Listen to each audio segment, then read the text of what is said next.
नमस्कार, मैं खुशबू सिंह और आप देख रहे हैं यूपी लाइव टीवी। लोकसभा चुनाव अब नजदीक है और जब भी चुनाव आता है, खासकर हमारे देश में जब भी कोई चुनाव आता है, चाहे विधानसभा चुनाव हो या फिर वो लोकसभा चुनाव, एक वर्ड बहुत ज्यादा सुनने को मिलता है, वो है बूथ मैनेजमेंट या फिर कहें माइक्रो मैनेजमेंट। ये वो है जिसको हर नेता बहुत ही करवाना चाहता है। वो हर तरह के हथकंडे अपनाता है, चाहे टिकट पाना हो या फिर चुनाव जीतना हो। लेकिन आखिर ये है क्या, कैसे होता है, क्या करना पड़ता है, कैसे लोग जुड़ते हैं, कैसे लोगों को जोड़ते हैं, तमाम सवाल मेरे मन में भी है, आपके मन में भी है।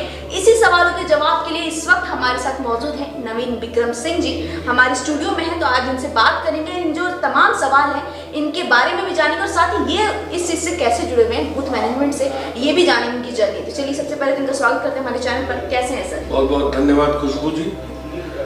आज आपके चैनल पे आने का मौका हमें मिला आपके वजह से। देखिए, माइक्रो लेवल बूथ मैनेजमेंट ये एक बहुत ही ब्रॉड वर्ड है, बहुत बड़ा वर्ड है।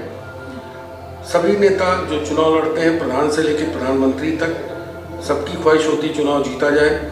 लेकिन हर चीज़ में जैसे मैनेजमेंट की ज़रूरत होती, प्रबंधन, उसी तरह से हमारे देश में जो चुनाव होता है तो लाखों करोड़ों रुपए खर्च होते हैं। लेकिन प्रत्याशी आखिरी समय तक, अगर 6 कैंडिडेट लड़ रहे हैं एक ही जगह पे, तो 6 के 6 दुविधा में रहते हैं कि क्या होगा, रिजल्ट क्या होगा। क्यों? इसका कारण है कि किसी का भी मैनेजमेंट जो है, प्रबंधन, वो उतना अच्छा नहीं होता है। सब जानते हैं एक चुनाव जो जीता जाता है वो एक बेहतर प्रबंधन से जीता जाता है। जैसे कि आप देख रहे हैं धीरे धीरे देश में प्रबंधन की ताकत बढ़ रही है।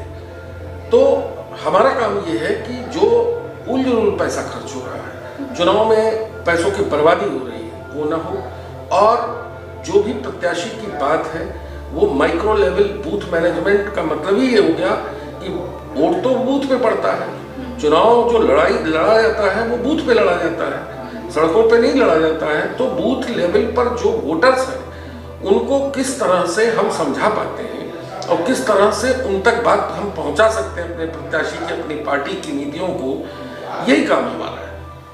मतलब जैसे एक तरह से आपने कहा कि एक तरह से पूरा खेल जो है मैनेजमेंट का है, ताकि पार्टी हो या प्रॉपर सिंगल पर्सन हो, उनका पैसा वेस्ट ना हो। तो ये जो बूथ मैनेजमेंट है, जहाँ तक मैं समझ पाई आपकी बातों को, तो क्या आप डोर टू डोर जाते हैं, कैसे होता है आखिर, कैसे? देखिए, इसमें होता क्या है कि जैसे हर चुनाव का अपना एक स्तर होता है। जैसे प्रधान का चुनाव, लोकतंत्र की पहली सीढ़ी प्रधान या पार्षद की होती है। वहां से हम शुरू करें अगर, तो वहां भी बूथ है। और अगर पार्लियामेंट इलेक्शन जो कि आपके सामने आ गया है, इसमें भी बूथ लेवल का ही मैनेजमेंट है। तो इसमें क्या होता है कि हम लोग हर बूथ पे एक, हमारी भाषा में है कि एक एपिसेंटर पैदा करते हैं। एपिसेंटर का मतलब हो गया जहां से हमारे प्रत्याशी की, हमारी पार्टी की नीतियों का पूरी तरह से विस्तार होता है उस क्षेत्र में। अब जैसे एक बूथ में मान लीजिए 800, 900, 1000, 1200 वोट होते हैं, तो ये 1200 वोटर्स को हम कितना प्रभावित कर ले जाते हैं, ये बहुत ही महत्वपूर्ण है। इसका कारण, सबसे महत्वपूर्ण बात ये है, देखिए हमारा कोई, हम रॉकेट साइंस नहीं है हमारे पास। हम जो भी चीज़ हो रही है उसको बिल्कुल नए ढंग से करते हैं। अब है क्या, कोई भी चुनाव, जैसे पार्लियामेंट का इलेक्शन आ रहा है, ये इलेक्शन 2 ही चीज़ों पर लड़ा जाएगा। नंबर 1 ये है कि माहौल, उस क्षेत्र में पार्टी का या उस व्यक्ति का माहौल बनाना, और दूसरा जो माहौल बना है उस माहौल को वोट में कन्वर्ट करना। यही 2 काम है हमारा। तो जो माहौल बनाया जाता है, एक प्रत्याशी के द्वारा बनाया जाता है और उसके सपोर्टर्स के द्वारा बनाया जाता है। दूसरा हमारी PR टीम है, हमारा सोशल मीडिया मैनेजमेंट है, हमारा मीडिया मैनेजमेंट है, हमारे पास पूरा सिस्टम है। वो क्या करता है कि पूरी तरह से माहौल बना देता है। अब जो माहौल बना हुआ है उसको, जब वो मूव बन गया, तो उसको हम वोट में कन्वर्ट कर देते हैं थ्रू माइक्रो मैनेजमेंट। मतलब एक तरह से जो आपने कहा कि PR वर्क है, आपका टीम है, प्रॉपर स्ट्रेटजी के साथ आप फील्ड पे उतरते हैं, माहौल देखते हैं बना है कि नहीं, अगर नहीं बना तो हम क्रिएट भी करते हैं। तो ये जो है ये सेम है, पार्टी के लिए अलग है और पर्सनल इंसान के अलग है, कि दोनों के लिए सेम रणनीति के साथ आप जमीन पे उतरते हैं? देखिए मैम, ऐसा है कि इसमें होता क्या है कि पार्लियामेंट का जो इलेक्शन होता है ना, वो राष्ट्रीय नीतियों पे लड़ा जाता है।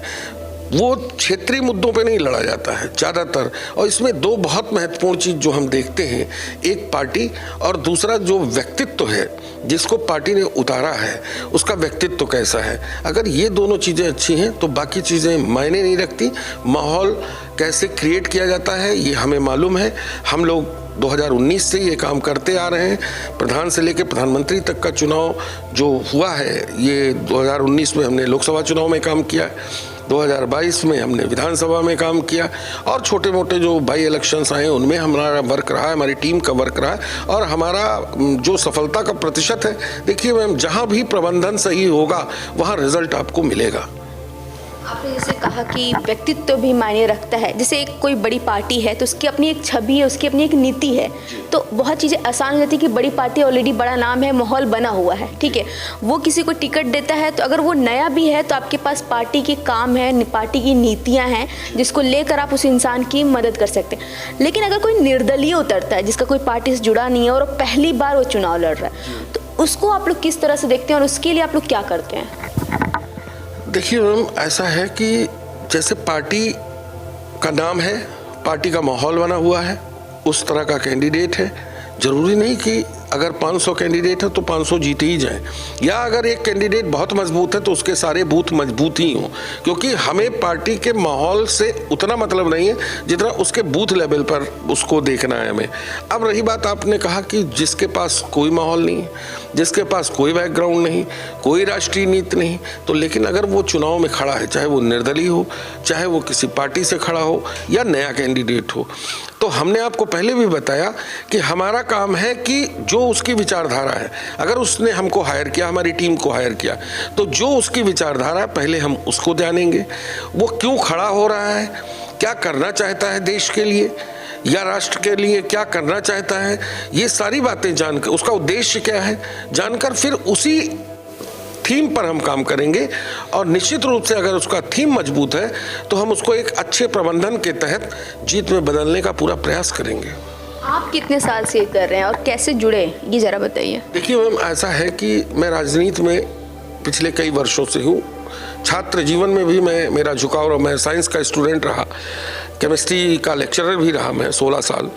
तो केमिस्ट्री जैसा कि मेरा सब्जेक्ट है, केमिस्ट्री का मतलब ही होता है कि एक तरह का सामंजस्य बैठाना, दैट इज़ कॉल्ड केमिस्ट्री।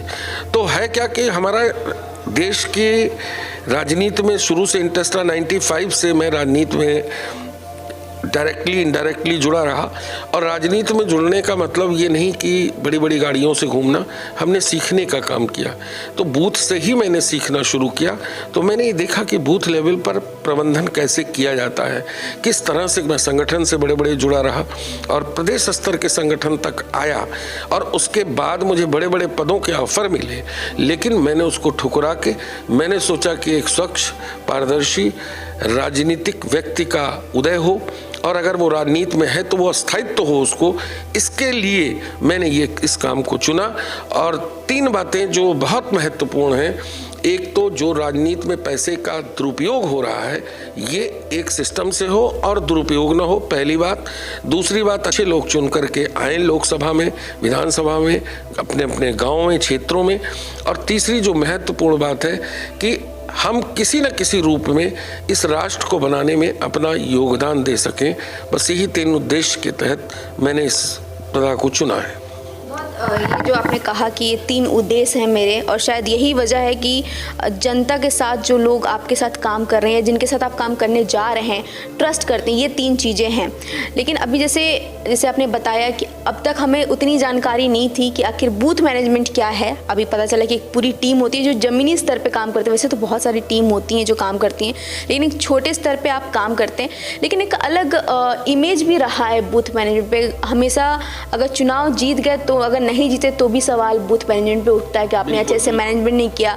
और बहुत सारे ऐसे, अगर जीत गया तो जो विपक्ष होता है वो बताते हैं कि किस तरह से बूथ मैनेजमेंट पे पैसे का लेन देन या धमकाने का लेन देन, बहुत सारे ऐसे अफवाह आती हैं। हर बार होता है, चुनाव आता है और पक्ष विपक्ष की तरफ से ये क्या बोले, आरोप प्रत्यारोप का दौर जारी हो जाता है। तो ये जो चीज़ें हैं, इन्हें आप कैसे फेस करते हैं और क्या इससे कैसे निकलते हैं? देखिए मैम, ऐसा है ना कि आरोप प्रत्यारोप तो जो जीता है वो आरोप नहीं लगाता। वो तो बिल्कुल अपने को ये मानता है कि हमने अपनी ईमानदारी, मेहनत और पारदर्शिता से जीता चुनाव।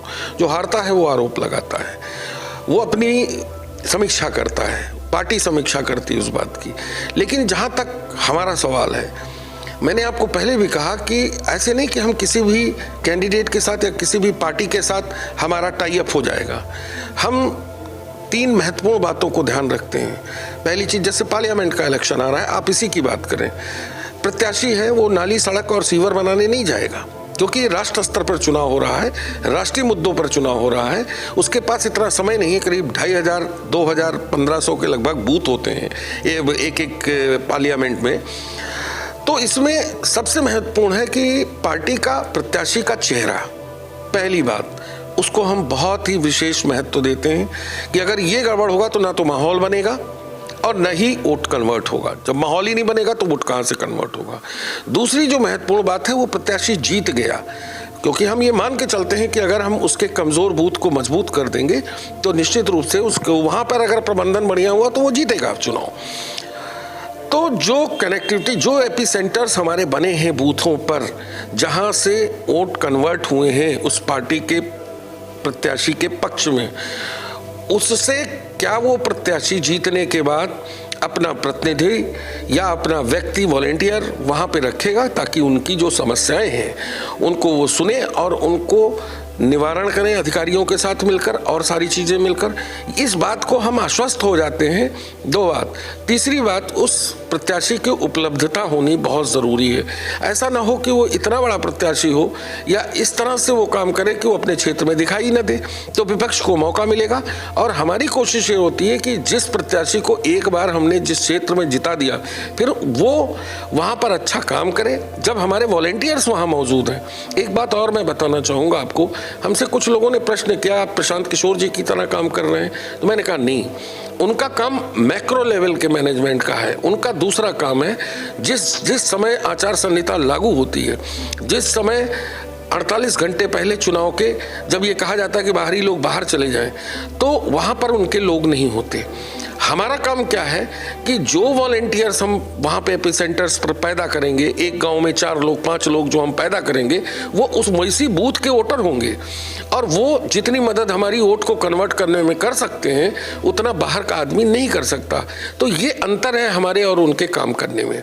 हमारा माइक्रो लेवल बूथ मैनेजमेंट का मतलब ही यही हुआ कि जिस पोलिंग स्टेशन पर, जिस बूथ पर वोट पड़ रहा है, वहाँ का आदमी हमारा होना जरूरी है।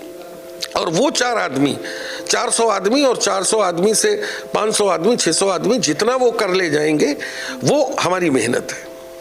ये बड़ा ही कहें तो ज़मीनी स्तर पे जो काम है, मेरा मन में जो सवाल तो उसके जवाब दे दिया।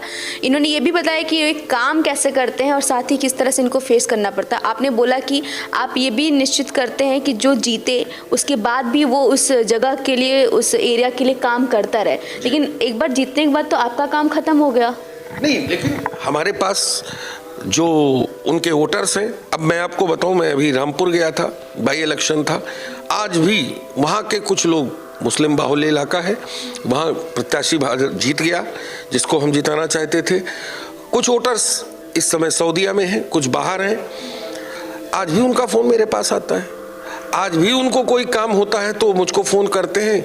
मैंने वहाँ पे अपने आदमी रखे हैं, मैंने उनको जोड़ रखा है। तो जो भी प्रत्याशी जीता है वो उसको पूरी तरह से कनेक्ट रहता है। और जहाँ कहीं थोड़ा बहुत ढीला होता है तो ये नहीं है कि चुनाव खत्म हो गया, हमारा काम खत्म हो गया। हमारी भावनाएं जुड़ी हैं वहाँ से, मैंने वहाँ पे काम किया है महीने 2 महीने। तो सीधी सी बात है, उनके सुख दुख की अगर कहीं बात आती है और कहीं कोई गैप आता है तो उसको भरने का पूरा काम करते हैं।